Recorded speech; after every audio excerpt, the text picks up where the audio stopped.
Proper moments. Okay, so I was actually just going, back to the foundation of our relationship and how you helped me become part of my, like, you saw it in me. Like, that's what I needed too. Like, some of the things that you provide, what I need, like, you see it in me, and you acknowledge and you affirm, you hold space, you recognize, you celebrate. Like, that's what you're bringing into the world, and you deserve that too. And like and that's why I want to, like, I see you, all the things that you speak about are coming to fruition. That's like, you're the visionary. That's why when you speak over me, I'm like, I know I'm meant to come to fruition, sis. You see it? Wow. This show is brought to you by Hey, Me First.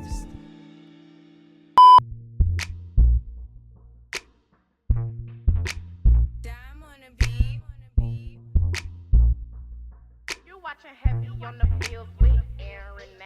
We're working on this healing.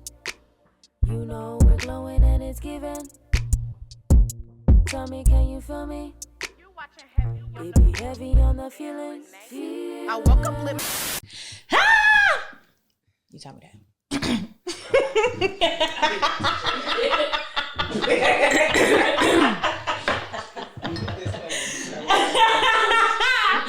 All right. Hey, y'all. Come on in. Welcome back to another episode of Heavy on the Feelings, where we talk about all things feelings and what's been heavy on them, okay? I am your homegirl, host, Aaron. Okay? And I'm like that homegirl you see every 2 weeks. You call on the phone, you catch up with, and you spend like 4 hours with. That's me, okay? And I hope wherever you are watching this episode, you getting real cozy, real situated, hopefully maybe rolling, a little something, because today we getting high, okay?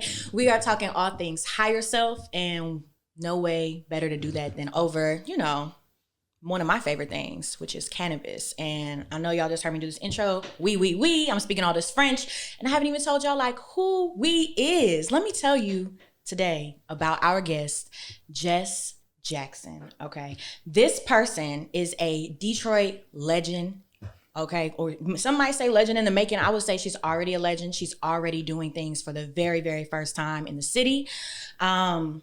She has created her own lane with her space, the Copper House. And if y'all have been following me and Heavy on the Feelings, you know that the Copper House is it has a very special place for the show and for me, right?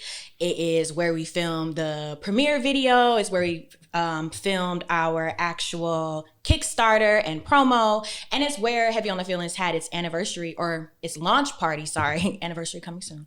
Its launch party. And that was over a year ago. So for me, Copper House is a very, very, very special place. Its programs are all geared towards centering Black queer voices, people who are taking up space in the cannabis industry, in the Detroit community. The programming is built around advocacy, in my opinion. There is all sorts of different types of programming. But if y'all let me just sit here and talk about Copper House, I'll just start saying like everywhere it's been cited, all the papers it's been in, all the journals it's been in. So we could just move on to the next thing that Jess is also iconic at. She's a true advocate for the people in and out of the workplace. And she holds all of these different titles. She has all of these responsibilities. She shows up in the community in all of these different ways. And she's really that bitch, okay? And in her IG bio, she describes herself as being the quintessential big sis. And after this episode is going to be very clear on why she goes by that, why she's self-proclaimed, why other people call her big sis. Like, she just teaches you things without ever having to say, hey, learn this, And for me, that's really special. And that's why I wanted her out on this show. We have a lot of things in common. We're going to get into all of that. But for now, y'all, please welcome my guest, my homegirl, Jess Jackson. Listen, let's hear it for the storyteller, though. Like, speak life into me. Let me proclaim all the things you spoke about me. Girl. I appreciate you. I love you. Yes. Give the people a little pose, okay?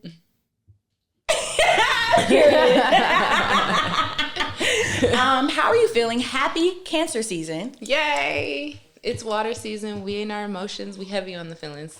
We are very heavy on the feelings. And you brought this very nice shroom tea. So we getting real loose with the vibes, with the feelings, with the things. Yeah. We opening up chakras. Mm-hmm. So let's go ahead and spark it up. The vibes should be high. Higher selves, higher vibes. We're all riding on the clouds right now. let's tap in. Okay. So, as we're sparking it up, what are your favorite strains? Like, are you a indica mommy? Are you a sativa queen? Are you like in the middle? What's your vibe? It depends on what I'm doing.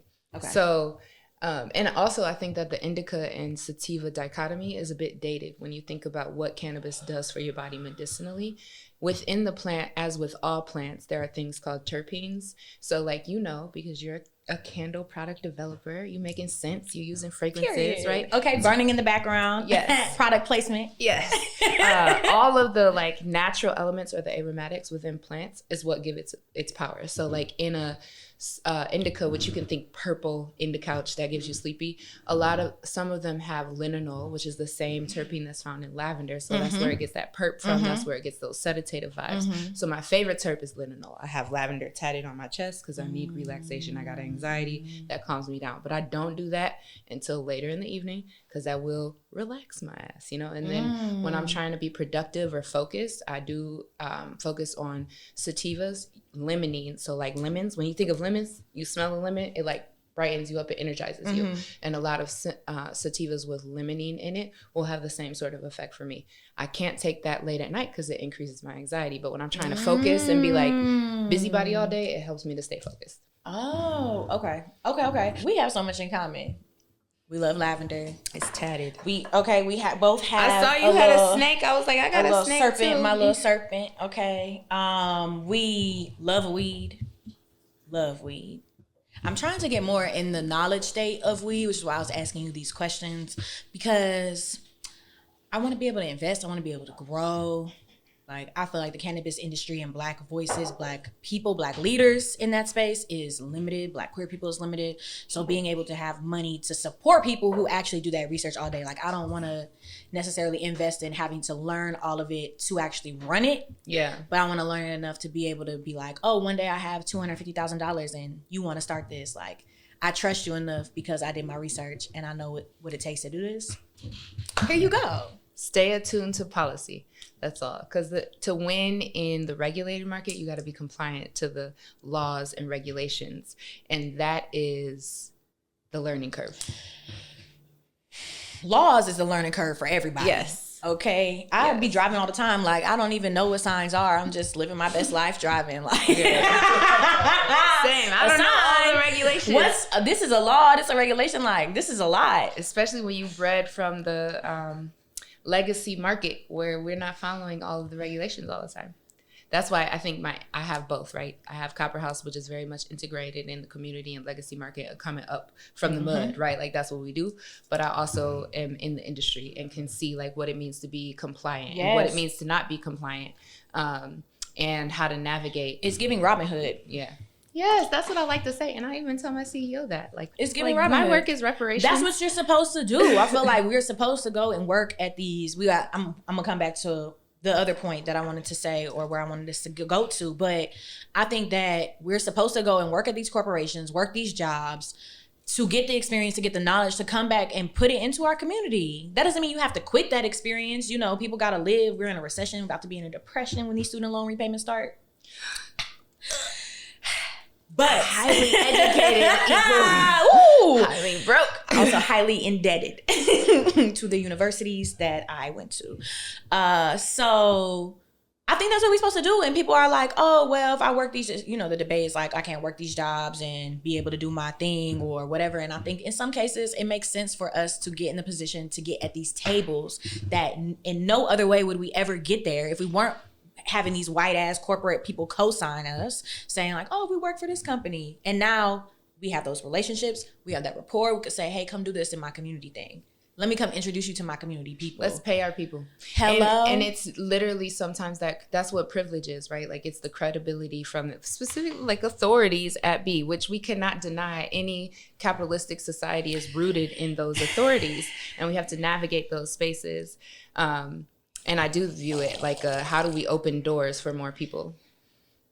But okay, we're going to get into that because that's another thing we have in common. We have the critiques for the systems and the structures in which we exist. Okay, I'm like, let's get into it. Let's get into it. So we talked a little bit about our love for weed. we love our community, right? We both are biracial, Black biracial girls. We are queer girls. And what I notice most and what I like most about like our commonalities is our commitment to being our highest self. And I think that as we are on this journey to become our highest self, we're constantly critiquing the world around us as well as ourselves. Like, how do we show up? How does it affect the people around us? How do the people around us affect us? And how is this like constant process of socialization influencing who we are and how we, you know, come out as adults and continue to grow as adults. So some of our earliest conversations, I think on the internet, maybe on Instagram, were around like being biracial and just like having white family members and she passing that. Perfect time. We're having white family members and also just trying to navigate like showing up in the world and people not reading us as white. And I really want to start there in our conversation today. I know we've been talking for a minute, but this is where we're starting. This is because one, it's difficult as fuck to explain the way that you navigate the world, understanding what it's like to be in Black spaces and white spaces, and not from a perspective of not fitting in either, although I do think that's very common with younger kids, and I think we get bullied. Bullied, I'm using that loosely. Trope, right? Because usually when the light-skinned people are bullied on the internet for saying like, can't fit in anywhere, I'll be like, all right, nah. Y'all be making us look bad. Sometimes y'all be talking crazy. Like you were just weird. Or just like maybe you just like this wasn't your group of people. Or just like, you know, you needed to work harder at making friends. There's like a million factors. But there's also something very real about navigating. And for me, like I was raised by a Black man who was adopted into a white family and a white European family that immigrated to the United States when he was a child. So their entire, and to the rural South, also Athens, Georgia, which is very rural. Okay. And that shit was really interesting. And where my mom's from, upstate New York, like she's from a very small town. We just went home there a few months ago, and I don't think I saw a single Black person except for the one or two Black people in the hospital. And when we saw the Black nurse, she was like, you must be, chocolate? She was like, you must be her chocolate bear. And I was like, not my grandma was in here calling other women chocolate bear. Like, that was a quote from your grandmother? Oh. See, I like in this conversation because one, I think the common thread that even ties what is duality, right? Like we have to navigate duality, whether it be the legacy cannabis space and the regulated cannabis space, or I grew up with a white mother with entrenched in whiteness. Yes. And just whiteness on its own is inherently anti-Black. If we want to be real, like that's what it is. That's why we have race, right? When did you realize that though? It wasn't until college that I started developing this consciousness. What was your experience like? What were you like pre-college? I was this Black biracial girl. And so when you talk about not feeling like they fit in, and I'm going to talk about an experience on a college campus. I grew up in Southwest Detroit, which is predominantly Latino, right? My mom specifically... Shout out to Southwest. My mom specifically selected Southwest Detroit because it was more white than Black. Other places in the city. She moved to Detroit because that's where my father was from. And so my mom wasn't ever really comfortable in Blackness, right? Like she wasn't. All of the spaces she worked. And your mom is white. My mom is white. And so that discomfort with Blackness was like, I just remember wanting my Blackness. Like I admired it. I remember going to church with my grandma and be fight. like, it's crazy. People be like, you have, there's a level of privilege that we have because of our complexion and our hair texture. Absolutely. No denying it. And there's also a level of, I had to fight the people who birthed me every day to get them to see me as Black. Yes. And it's like the entire world sees me as Black. I can't go to the hospital and say I'm a white woman. I can't put it on my driver's license. I have to put Black. When I was growing up, it was still it was just other. I'm like, I'm not putting other, I'm Black. If I got to pick between other, white, and Black, I'm picking fucking Black over other. The fuck is an other? Like, what is that? I remember they just added multiracial. When I was in college. I'm like, multiracial could be anything. And it could be from anything. all over the world. And it could be anything. And it could be anything. But had to fight not only for my Blackness to be identified from my family. And I have a story about like affirmative action. The ban on affirmative action in Michigan happened while I was at the University of Michigan. A Black biracial woman from Detroit, from a single parent household, who absolutely got into the University of Michigan on affirmative action, but had to work her way to stay there and graduate. Yeah, of course. But while I was on campus, there was all of these narratives, all this rhetoric about how we didn't belong there, right? How we weren't, our spot wasn't meant to be there. And I was grappling with like, I worked my ass off in high school to be able to come here on scholarship to do this. And now you're telling me I don't deserve to be here. And I'm like trying to talk to my mom, like, Mom, this is my experience right now. I'm having a hard time. My mom was like, I'm not Black. I'll never relate to that, right? So like my mom, she was like, and my daughter is not Black. And I was like, okay, Mom, but I'm right here on this campus and everybody is telling me I am. And they're telling me I don't belong here because I am. What did you think as a white woman and my mom's coming to visit tomorrow, so maybe we'll have these conversations. Who knows? But I'm like, what did you anticipate as a white woman having a child with a Black man? Like, what did you think the baby was going to be?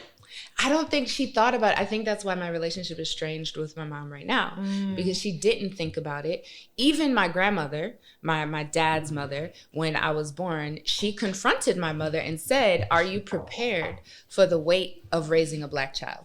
And my mom shut her down, because of course, Black women don't have authority. Why would I need to listen to you about raising my child? Yeah. Like, you don't know let what me you're talking about. Yes. The amount of times me and mom had a conversation and she said things, small things, and it's always been when she's talked about it about my hair specifically. My mom had all of these little things. Like when we have conversations, she'd be like, well, Black women, they wanted to, or I never kept you from Black women, or Black women would give me advice on how to do your hair, but it's just like, I didn't know because I'm a white woman. So clearly it's not being Black as an experience, or being biracial is something that is, or being raised in this space, not something that's like innate. Like Blackness and what we experience is something that's very unique, but also like having that white family experience. There's something in us it makes it very complicated. Like for me, I think my very typical mixed person, because that was a word I used at the time for sure to describe myself. Like I'm mixed, and it was important for people to know, like, hey, I'm white. Like I'm white and I'm Black, because that's what I was learning. Like, oh, you're mixed. Like you're not Black, you're mixed. Like this, it's important for me to remind you, like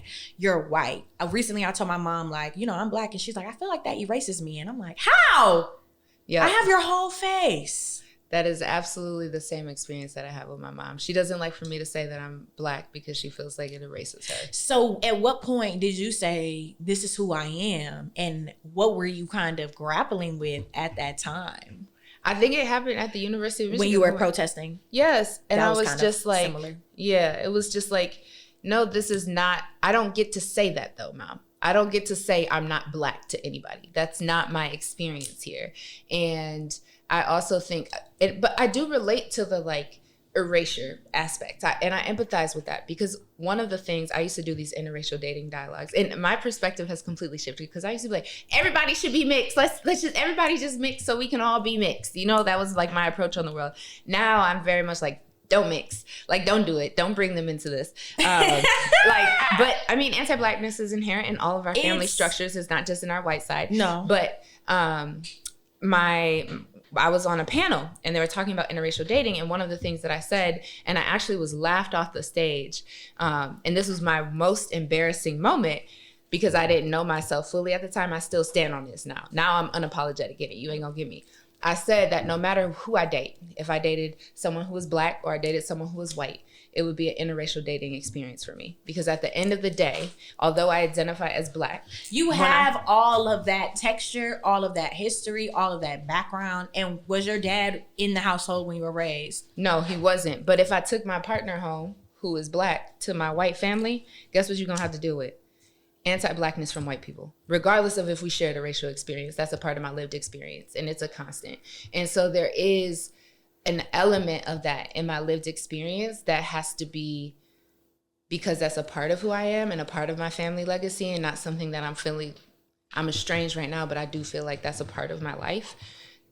that's a part of interracial dating, right? Like you're gonna have to deal with the anti-blackness from this side. And then if I was The dating someone anti-blackness white, is everywhere. Mm-hmm. It is everywhere, but it is a specific type of. It is different. It's more, in my opinion, coming from a place of, which is anti-blackness still, but respectability politics. We have to appear a certain way so that we can be received, right, by whiteness. It's still it's almost like a who wears the mask. It's still an understanding of, in some way, like, I need this to be accepted. Yeah. Whereas the anti-blackness for white people is like, it doesn't matter what you do. Like, unless you really come in white girled down.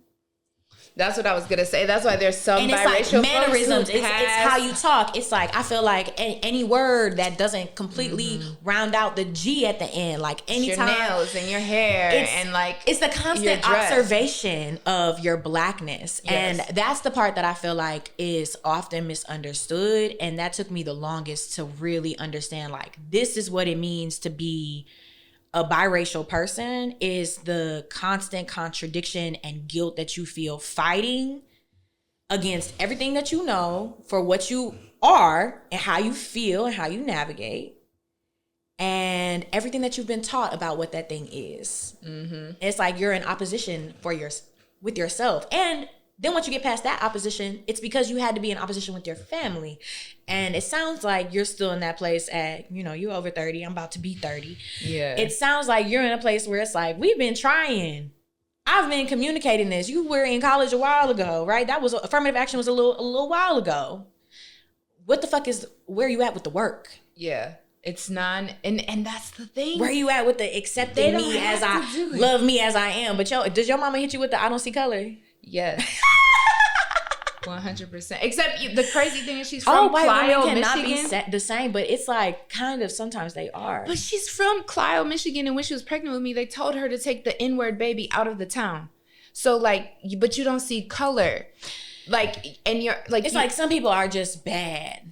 But it's like, that's not a real thing. Like, if it's not explicitly racist, it's not a real thing. Like, I'm not saying, you're, my daughter is a nigger. I'm not saying that. But I'm saying, your hair is nappy. And I never want to do your hair and it's a bird's nest. And if it doesn't look a certain way, if it's not straight, like, I don't really like your hair, I'm never going to comment on it. I'm going to say it looks wild. I'm going to say it's out of control. I'm going to say all of these negative things. So it's like, then you internalize like, oh, shit, I hate my hair. I don't like myself. I don't like these things about myself because they remind me of blackness. And if I erase it and I straighten my hair, it'll just kind of go away. Yeah. Those are the folks that I would say that there's something that you can choose to pass. I never wanted to, though. Like, I always wanted to just be, I didn't care what other, like, I think it's the regard that I had for my grandmother in the Black church. Like, I felt the most. You grew up with your grandmother? Yeah, she's always been present in my life. Unrelatable experience for me in terms of having Black relatives. I would rather be with my grandma. I was praying that my dad would save me. I hated it. I hated growing up in my mom's care. I wanted to be in a Black woman's care so bad because Black women care. It's a different level of care. Yeah, it's a real care. It's not a performative it's not obligation. Yeah. You doing this because you have to. And they did this because they wanted to. Yeah. Even if the child themselves is like still like, oops, didn't mean to have you, but it's like, okay, we're here. And we go figure all this shit out. I'm trying to figure out how to love you the best way that I can. And I guess in a way, I have sympathy for my family in that way. And I wish my family would understand that my boundaries are less about, I think that you've done all these hurtful things to me in the past. It's like, no, your views are still kind of in this space. Not even kind of. They're still very much what they were. Anytime I tell you not to say something, you kind of say basically adjacent, or you bring it up like, I can't say anything around Aaron or whatever, or it was always, I'm too sensitive. I'm too strict. My mom told me nothing I do will ever be good enough for you. And I know you wish you had a Black mom. And it was like, no, I just wish I had a mom who I just want you to just show up for me in these ways and to love me in these ways that I'm literally giving you the playbook. It's not hard. I'm not even holding shit against you, bro. I gave you a fucking book. I literally would buy my mom books and be like, can you just read research articles? And it's like, I don't care to learn or to try. And that for me is like the bound. And it's hard because it's like, this is the person who brought me into this world. And I feel like I'm supposed to love you in these ways, and we're supposed to have this connection that is almost fucking untouchable between a mother and their child. But you playing in my face and you don't really value and respect who I am, and you talk to me crazy, and the people around you talk to me crazy because they say shit like this, and you think this is like just slight jokes. Oh, da da da. Yeah. No, this is real. It was, okay, so Cara, who's my wife, is also biracial Black. And so her mother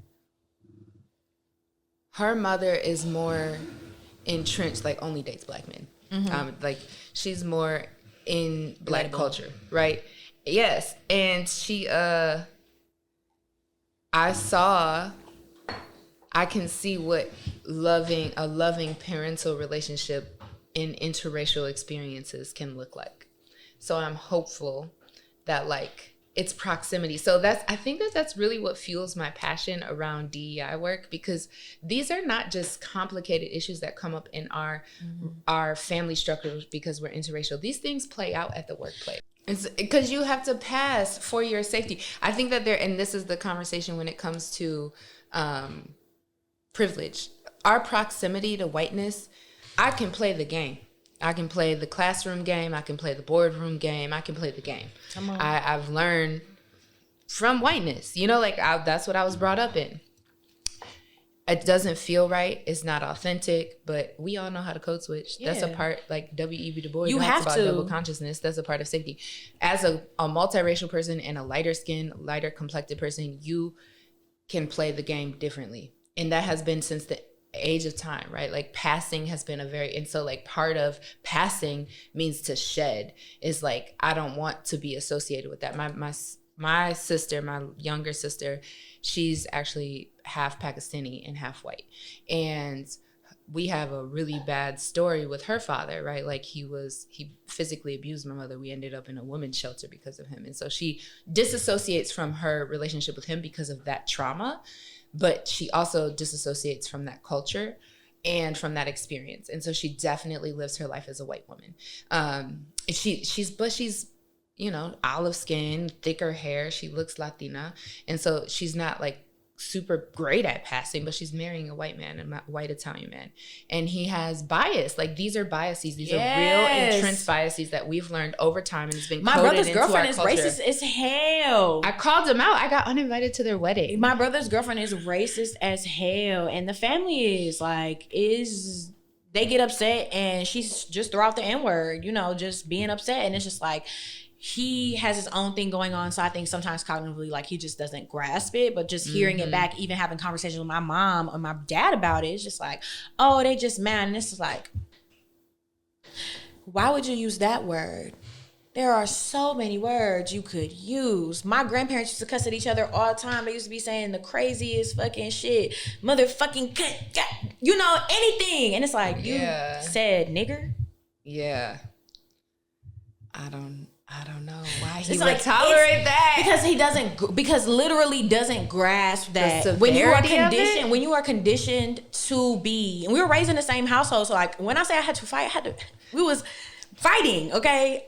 We grew up in the same household. And so those views on, without being critical about what you're hearing, without having the experience, like I had a similar experience in college where I started with some protests, and I was like, I read Asada, and I was like, hold on. I started reading other things, and I was like, whoa, I'm Black. Like, whoa, this explains why I've been feeling all of these fucking ways. Like my parents literally they have been gaslighting me. Like I'll be in the store with my mom, people would be like following me, but we walked in together. So it's like, why are you following me? Restaurants, this would happen to me every time. So it's just like, just as you're saying, it is an intricate fucking way to navigate the world, because it is like, I do understand this experience. I do understand this experience, but I'm also this third fucking space that I can't really articulate, because it's like I have humanity and compassion for both sides, but I also have formed a third space with how I feel and how I'm experienced in the world and how I experience the world. Yeah.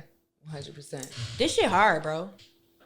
It is. Boundaries with our parents is hard. How are you dealing with that?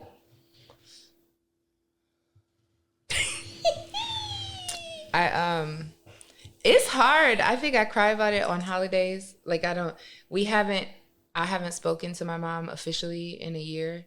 So she wrote me, yeah, it's hard because I still and want this is my not just mom. because of the racial trauma. Justin and I also have other traumas in common. Yeah. But it's not just that. For the folks at home who be watching, like, damn, you not talking to your mama because she called you this, and that. She said your hair was a little nappy. You gon', not fuck with blood for that. It's that and like 17 other things. No, because white women 17 are other allowed types to of be trauma. crazy. They be crazy. They're allowed. And it's like not even allowed to be crazy because yes. And it's like there is something you are taught from a very young age that's very insidious about your relationship with white women. And we have seen that play out through racism in our country. But it's like white women are needed to be saved. And I learned that from a very, very young age. Like I needed to be doing everything for my mom. I needed to save her from everything. I needed to protect her from everything. But it was like, you a grown ass woman and I'm 8. I'm the child. That's literally. I'm I think 12. that's my ego calling out sometimes because if I'm in pain because my relationships is estranged, if we want to be our higher selves, we are responsible for our own well-being. And so I know that if I want to have a relationship with my mother, I have to do the work to do that because she's not going to be at the place to do that. I'm just not there yet. I don't have the capacity. It's not something that I'm willing to prioritize right now. It is not. I don't have the capacity. You got to do some of your own work, sis. Stink. But if I am hurting because of it, that's my fault. Like I own that part of it as well. Is that how you feel? Mm-hmm. Because I have to, the same with any boundaries. You have to own some of it. Yeah. The reason why I have such hard boundaries with my mother is because I cannot control my reaction to her and I become the person I don't want to be. I don't want to be cussing my mother out. I don't want to be that person. But it has gotten to that point because it is emotional reaction I cannot control. That's my lesson. That's how I feel about my dad. We hadn't talked in like 2 years, and then I saw him at my grandmother's funeral. And he was like trying to be like cute with me per usual, like hug me. And the first thing he says, like, I missed you, like it was my fault. Like his tone was like, you didn't talk to me, like my number ain't changed. Well, it hadn't changed up until that, for a while. I'm like, you had me blocked. Like I know you had me blocked. Don't play with me. My mom had me blocked. Now I have her. So I don't feel the guilt. I think that's what I'm realizing is the more the boundary stays in place, and low key it'd be on the more rule side, especially with my dad. Like my boundary with my mom is a little more like, I'm not coming to see you or hang out with you if you with him. Like I will if I absolutely have to, like my grandmother's funeral. Right. But like she's coming here. And she went to go see my brother and she didn't take my dad. And I don't know if that's because he had to work or whatever. But like she wouldn't come offer to drive to my house if he was in the car because I would have said no. Mm-hmm. With love. Like I love you. But I cannot interact and engage and deal with you in this capacity because your lack of care and consideration and your lack of effort for what I've requested from you has shown me like we can't really do this. And it hurts me that you can't do that for me. It does. So that's why I be feeling the hurt. It's less about feeling guilty. I think in the initial part, I was feeling so guilty. Like, oh my God, you supposed to do this, your family. Like, you supposed to do whatever for your family. You supposed to be doing all these things. But it's like, my family hurts me sometimes. And they make me feel small and like who I am isn't real and it doesn't exist. And I don't feel how I feel and people don't see me how they see me. And that's where I lean on the queer community because this life of finding alternative space and alternative family is so queer as fuck. And so like finding a home, finding some other community source that removes that guilt. I think I don't have guilt. I just want my mother. I still want my mother. Oh, of course. That's like something that it's always going to be a want. I don't think it's ever going to go away. Like I'm excited my mom is coming. I'm excited. Like even though we haven't spent time together, we haven't like really talked. When she told me she was going to be driving through to visit my brother, like I know that she wanted to come see me. And I know that she did the trip the way that she did so that she could come see me because she's driving. My mom is not I'm just about to go on some road trip type person, like by myself. Mm-hmm. She's driving from North Carolina to Indiana. From Indiana to Michigan, from Michigan to New York. I'm like, you just wanted to come see me and my brother, but you really wanted to come see me and to be with me, and you knew I was not playing with you.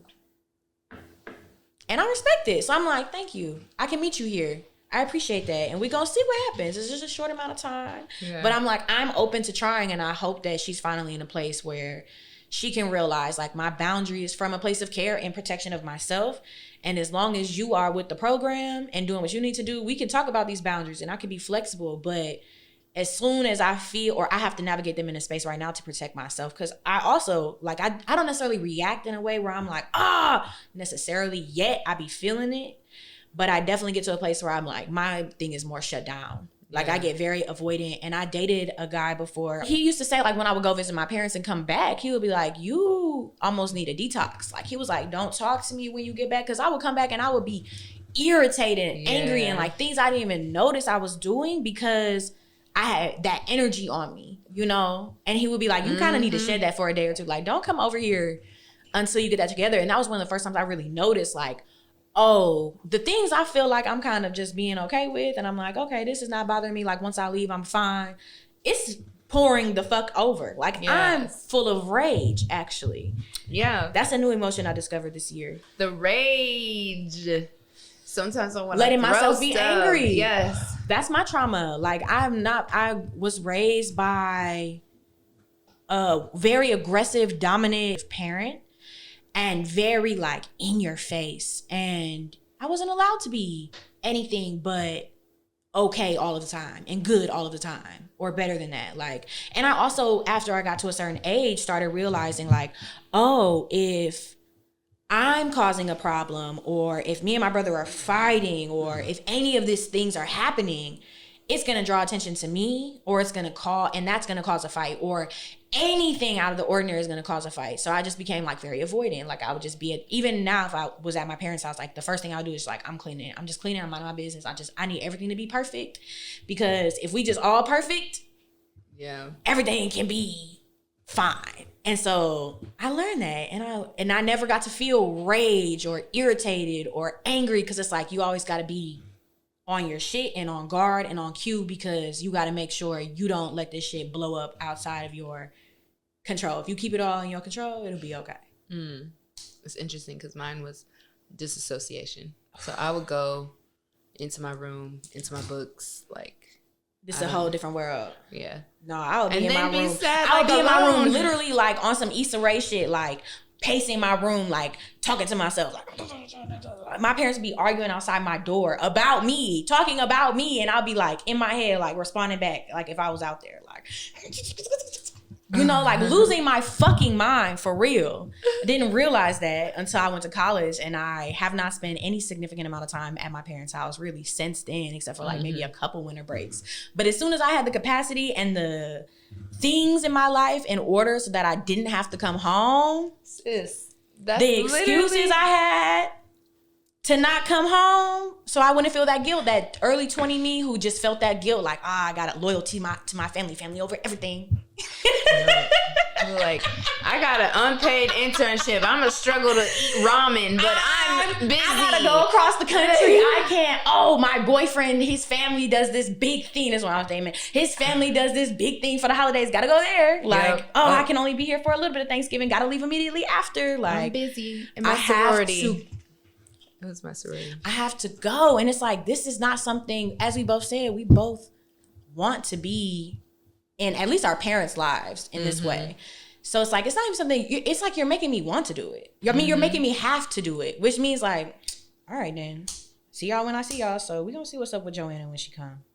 She's coming. I can't force you. Accountability, right? Absolutely. To the water to drink. I can bring you here. I could drag your ass. I can dunk you in there. But if you don't want to drink that water, I can't do it for you. And I think it sounds like we're in the very same place with our parents. It's like, I've shared with you the things.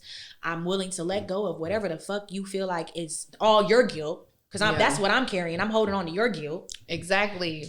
Your shame. You can let your shame and guilt go too, and we can just move forward. Because I'm like, people fuck up. We live in a racist ass world. People say shit all the time. Our parents say shit all the time that come off black people in our family that say, you be like, whoa, that was a little. Hold on now.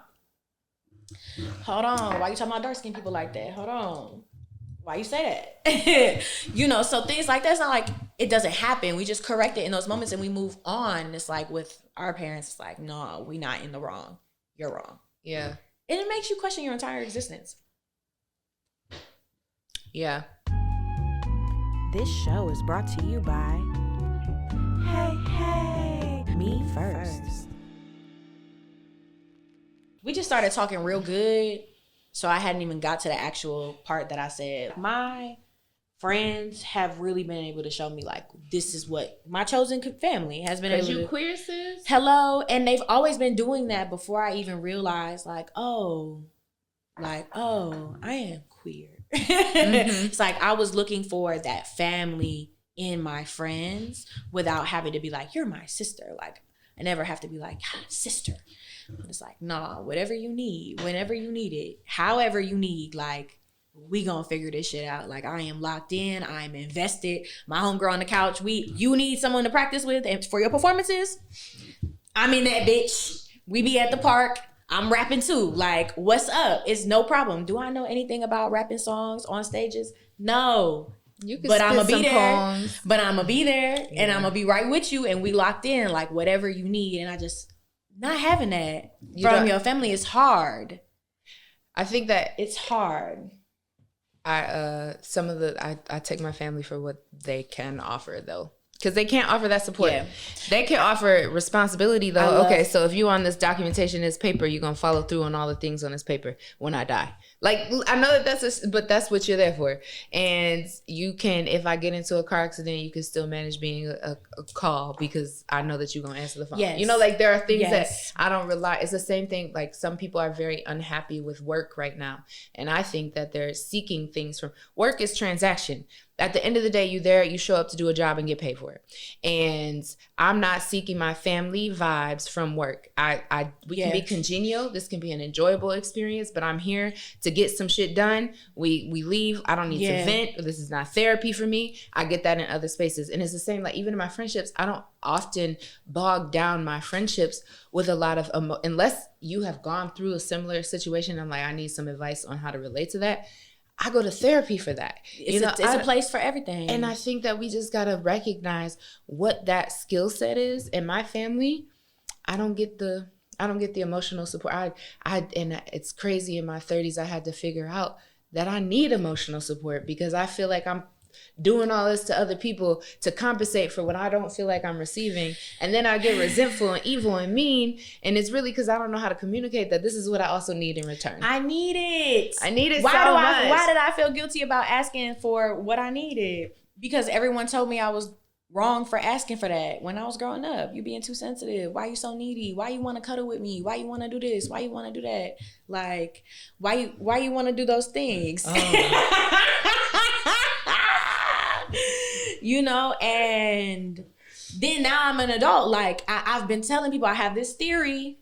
I've said it on another episode, but I really have been navigating life in terms of emotionalness, whatever, feelings. I care for others around me as my true self. How I feel, how I think about feeling, how I want to feel, how I tell myself I want to feel, how I tell myself I love the people around me. And then to myself, it's my parents.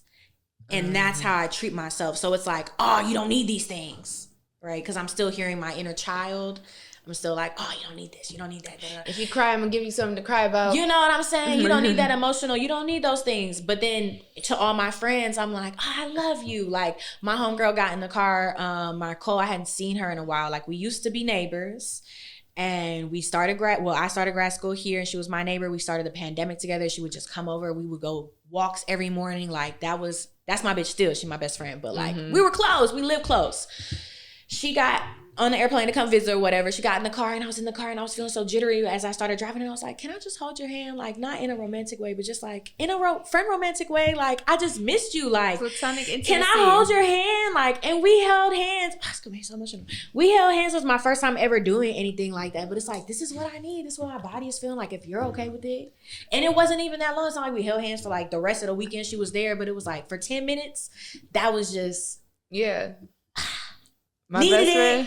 My best friend and I do back cuddles because I used to not want to cuddle my friends. I didn't even know how to ask for physical touch. Like, I need that affection, though. I like that affection. And we would put our backs together so we could feel the warmth and know that we had each other's back. And we would do that. We would lay for hours just like, because we both needed to be supported. That's like Shout real. out to our fucking friends. You can have platonic intimacy and just want to, I love holding people in touch. It's like laying hands on, you know? Needed to go through everything that we went through so that we can feel these ways now. And now we can recognize the goodness in them too. Cause I feel like it makes me emotional to think about like, oh my God, I wanted to hold my friend's hand. Like, that to me was a huge thing and I love it. And it just, I'm not always like, I want to hug you or a long hug. Not that I won't, but it's like that in that moment was like peak. Oh, I'm recognizing that I had to go through some shit emotionally with my relationships, with my other friends, whatever, to be able to say like in this moment, this is what I need. This is what I need. Everything is always molding us for who we're supposed to be and who we are in this moment. And I think that it's something really rare about a person who not only is being molded, but is also like using what's happening to them as a teaching tool. Mm-hmm. And you are in the process or have completed probably by this point, it's done. Your book, okay? And it's called Your Copper and Alchemy to Shine. So it's like a tool book for people to be their best self, which is what you've had to fight to be. So it's like, while I'm going through this process, I want to bring you in. I don't want you to feel how I felt. Talk a little bit more about how you get to a place of, I'm going through this and I want to share this with the world and help you get better and be a better bitch, a fuller, more authentic bitch to yourself. That can just navigate duality. Like that's the premise of the book, is just giving no more excuses to be unapologetically you wherever you're at. Because I think that another side of the coin, when we talk about bless you, about privilege and proximity and navigating space, like we can very easily take up space, right? Like those are things that come with some of those privileges and we can own and acknowledge that, but we all take up space differently. We're able-bodied, right? I can walk through buildings and get upstairs easily. My friend just could not get to her hotel room because she navigates life in a wheelchair, right? So like there are so many different complexities in this world that offer me benefits. And I think that I've been socialized to be ashamed of those things as you come to thrive. And so the book is really just releasing shame in all of the complexities of humanness, right? And how can you continue to do that work? Because it's not something that ever ends. It's like ongoing. As you become the multimillionaire you're going after, right? Like now you're experiencing, I've never been in the spaces that I'm in today. I've never been to a country club playing golf for a benefit. I've never been in these spaces with these white men. And so I don't see nobody that looks like me. And I am all of a sudden back into a certain way of being, a way of navigating to like fit in and feel safety in the space, right? Like, and those things are things that I will consistently have to navigate as I like change and evolve. And we're constantly changing and evolving. And so it's like, how do you stay grounded, unapologetically who you are, and release shame so that you can thrive in all of that complexity? And that's just what I'm trying to help people do, is that like we all have our own mess that we're carrying. So I spill out my mess, right? Like I spill the tea. I talk about messy moments. I call them the shit shows. I call it an educational memoir because I'm using my own trauma stories to navigate releasing shame. I'm using self-analysis as a ministry, and really processing who I am. And owning that like who I am today might not be who I am in 3 months. And I might have a different perspective of what happened. And so Black, queer woman of you.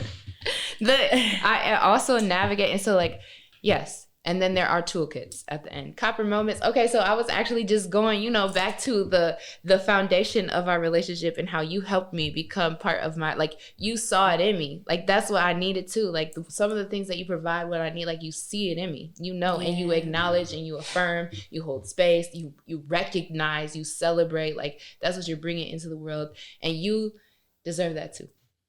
And like and that's why I want to, like, I see you, all the things that you speak about are coming to fruition. That's like, you're the visionary. That's why when you speak over me, I'm like, I know I'm meant to come to fruition, sis. You see it? Wow. And those are the things that you just innately bring to the world. And that's another thing that I want us to start owning, is like, who you are, just who you are, is enough. Yes. Is enough. Because one, I also have been through all this shit.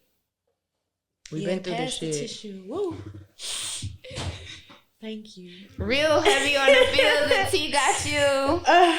Let it out. It's Cancer season. My shaman told me that that's honoring the water signs. You know, you paying homage. Thank you for seeing me. That's what I love about sisterhood. It's like we're mirrors for each other in a way that like even our friendships with men or other people who don't identify as women, it's like nothing like it. You know, I can see myself better because I can see you. Mm-hmm. Mm-hmm. You know, so like there's something in that constant exchange of seeing that just, it feels like when my homegirl Courtney told me this, and I never thought about it, but she was saying it specifically about me, and it made me think about homegirls broadly. But she was like, when you say some shit is sweet, Aaron, I don't give a fuck what nobody else say. I'm rocking. Like, I know it's good. And I was like, 2 Amy Cole lip glosses in my bag right now because I didn't even know you back then. And then we know you switched up. But like, that's the real gang though. That's the real gang. Okay. but I got 2 of them bitches because of Aaron's referral. That's a $40 lip gloss. It's like, when your homegirls tell you like some shit is sweet, and they fucking with it, it makes you feel like not just friends, not just people on the internet, but like, yo, niggas. Yeah. When they tell you some shit is sweet, no matter what it is, if it's your work, if it's your outfit, if it's your hair, if it's whatever you doing in life, when they just big up you. Yes. It feels so good. Like, people say nice things to me all the time. Like, I do good things and I'm nice and I move in the world nice, but like, it's that brought me to tears. Like, I appreciate you. Yeah. Like, that's what you need. Thank you. That's what you need from someone who really loves and sees you. You need the love. Big sis. Okay. This is big sis for a reason, y'all. As big sis, as self-proclaimed big sis, do you have any advice for the listeners, for the audience? Anything you would like to leave us on? I think we talked about navigating duality. Just knowing that there are times when you like, fuck this shit, I don't want to do it. But also, I know I have to do it because I have to be the person that heals 7 generations before and after me, because so many people have experienced this. And that's the heavy weight that that's why. That's why. Break every chain. It is a struggle. It is a struggle. It is a struggle. That's the weight. Woo. Woo. And you can do it. And you can do it. And your people got your back. But you got to let your people know that you need them. Yeah. Absolutely. I think that's the key.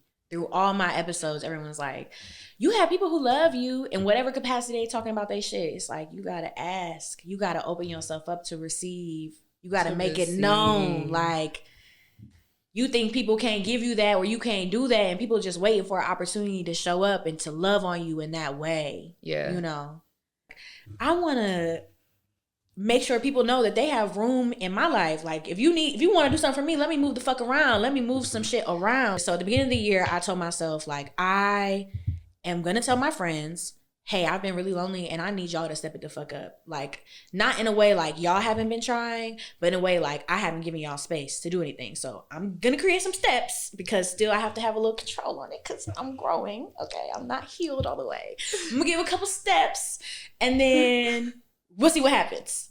And them bitches, they like the way they showed up. Like, my homegirls just pull up on me now. Like, if I'm near them, I'll be like, hey, like if that's their situation, I'll be like, hey, I'm over here. Like, you wanna, I love that. Yeah. I needed that. My homegirl hit me up earlier. She lives in Arizona, and she's like, she sent me her schedule yesterday. She was like, ooh, my Thursday's gonna be rough. And I was like, ooh, that's tough. She texted me today, like right before we started. She was like, my Thursday went great. And I was like, I needed that. Like, I needed those little small day-to-day interactions. I needed those, hey, pull up on me. I needed that time, that quality with people. But I had to go through a year and a half of being lonely as fuck. Yeah. To realize, like, hey, I need to ask for things. Because I had great relationships. My friendships were still thriving. Like, I still was showing up for them. They were showing up for me. Like, it was no problem. I just needed to give them, I needed to open my mouth and say, you need more frequency. Hey, this is what I need. And them girls, they were ready. They were probably just waiting on it. Like, hey. So ask for what the fuck we need. Like, it's 2023. We grown. I'm about to be 30 this year. we gotta get what we need, get what we deserve, and elevate. And we can only do that by making space for others to show up in our lives. So thank you so much, Jess, for coming on this show. Thanks for having me. Getting high as hell. Yes. Bringing some fun things with you, some goodies with you, some gifts with you. I have some gifts to send home with you as well. As always, like, I love how genuine you are. I love how thoughtful you are. I love how caring you are. I love that you are both like critical about the world and about things around you, but also so sensitive and soft and caring. And I think that just speaks to your duality. I'm so grateful that you came on and shared that with the audience. Like, you're a big sis always.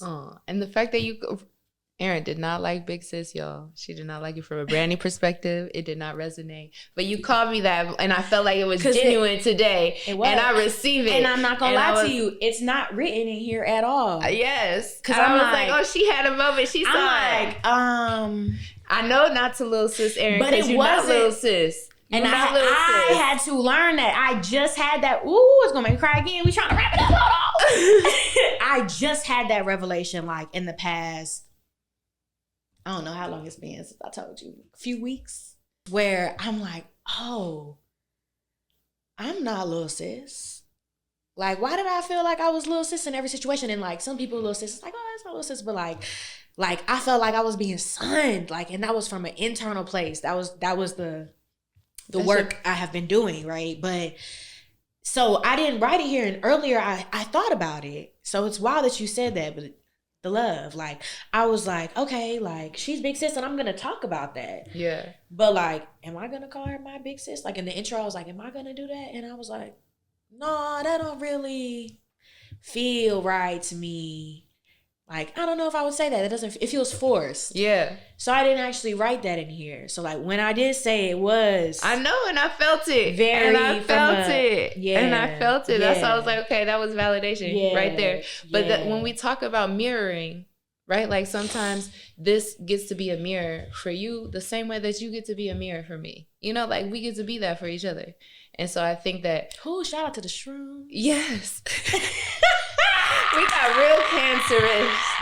We are Cancerian today with Mrs. Vicious, who is also a Cancer. So we held by Cancers and water energy. Shout out to them. Black women owned. Do you remember? Yes. Okay, but the point is that we all get to be that for one another. And so be bold, intuitive, and goal-oriented. And that's just like how you can be big. Just make big choices. Plus, I'm big. I'm big, bitch. Period. And we big body bins. You told me that, and that like helped me reframe it. Big body bins. Yeah. Cash Doll taught me that. So yeah, shout out to the D. Yes. What up? What up, though? A constant sharing of things, of resources, of love. Can you let the people know where to find you? Find me at Copperhouse DET. So Copperhouse DET on Instagram and online. Thank you so much. Thank you. I appreciate you so much. Thank y'all so much. Thank y'all so much for if you've been watching this long. But for real, thank y'all so much for watching this, for being a part of this experience with me and Jess. This is my favorite episode so far. I don't know if it's the shroom tea or you, or a combination, or all of the factors in the room tonight. I don't know if it's the chilies. It's the universal. Shout out to the Office fans. But yeah, thank y'all. If y'all are sad we're wrapping up like I am, you see we've been fighting that wrap up. I told y'all I'm like that homegirl you talk to on the phone and you can't get rid of. We're locked in. I appreciate y'all. It's gonna be okay. We'll be back again soon. There'll be another episode. There'll be more to love. If you've been watching this long, please you're here, you're tapped in, like it, comment, subscribe, stay, get cozy, be a while, okay? I love y'all. Until next time, take care. Take care. Oh my I'm God. so proud of you. That was Good so job. good. Good job. You was vulnerable. You was crying. So, Actually, I think that well, let me pause to the next section. okay, now let me ask you, friend. Have you ate Okay. today? Boom. Maybe we could shut We are the talking door higher and selves in play all to make it feel things like May, even if stars are cannabis. Okay, so damn, I'm already getting high from the shrooms. Hold on, I can't read. You can chill and drink your chai and participate. Wavy. Oh yeah. I'm like, hold on.